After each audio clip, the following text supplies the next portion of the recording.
Hello viewers, I am going to start an important topic for you.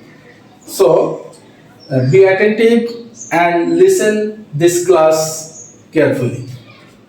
By the way, আজকে আমি দুইটা জিনিসের ভিতরে পার্থক্য দেখাবো। সেটি হচ্ছে ইটস এবং ইটস এর মধ্যে পার্থক্য। ভিউয়ার্স খেয়াল করে দেখবেন যে এখানে অ্যাপোস্ট্রফি নাই আর এখানে অ্যাপোস্ট্রফি আছে। সুতরাং যেখানে অ্যাপোস্ট্রফি নাই সেটা কি হবে আর যেখানে অ্যাপোস্ট্রফি এস আছে সেখানে কি হবে? ইটস যেখানে অ্যাপোস্ট্রফি নাই সেটি হচ্ছে ইট এর পসেসিভ কেস ইটস। এই ইট এর পসেসিভ কেস যখন ইটস হবে তখন এর বাংলা মানে দাঁড়াবে ইহার।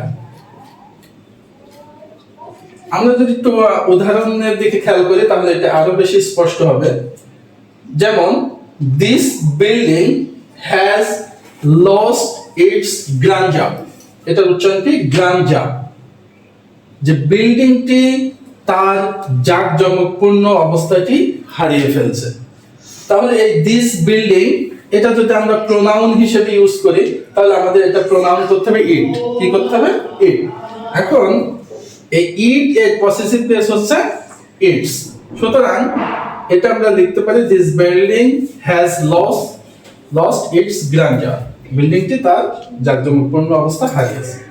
আবার যদি আমরা দেখি this flower has lost its flower, এই দিস ফ্লাওয়ার এটাকে প্রোনাউন হিসেবে আমরা ইট ব্যবহার করতে পারি।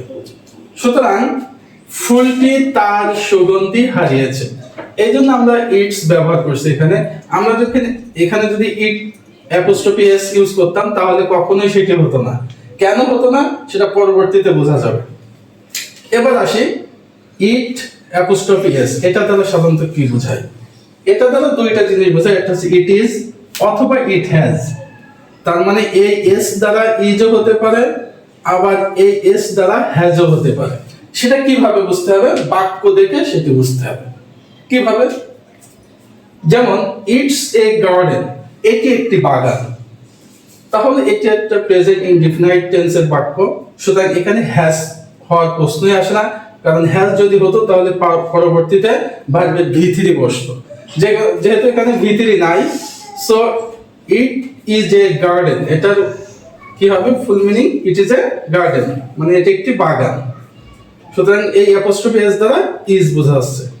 এর পরবর্তী বাক্যটা দেখো, ইট অ্যাপোস্ট্রফি এস, এর পরে V3 আছে।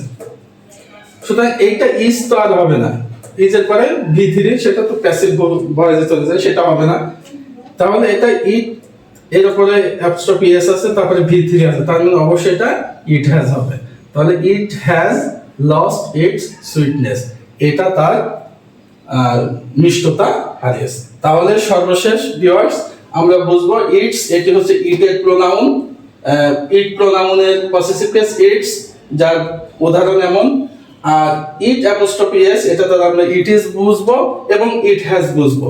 সেটা আমরা বাক্য দেখে বুঝে নিব যে কোন জায়গায় ইট ইজ হবে আর কোন জায়গায় ইট হ্যাজ হবে। ধন্যবাদ সকলকে। পরবর্তী ভিডিওর জন্য লাইক, কমেন্ট এবং আমার চ্যানেলটি সাবস্ক্রাইব করুন।